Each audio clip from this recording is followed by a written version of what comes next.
You got 1 minute? Let's make a face shield. You will need laminating film that's at least 125 microns thick. Preheat your laminating machine. Feed your film into your machine.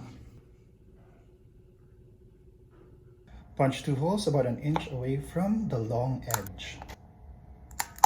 I'm using the post-it as a marker. Get some safety pins. Get your favorite hat. It doesn't have to be a Kangol. Pin the laminated sheet onto the sides of your hat.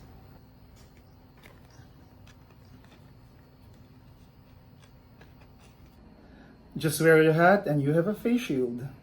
You could also do this. Get your favorite sunglasses, some tape. Just insert the temples of your sunglasses through the hole. Apply some tape. And there you go. It fits perfectly.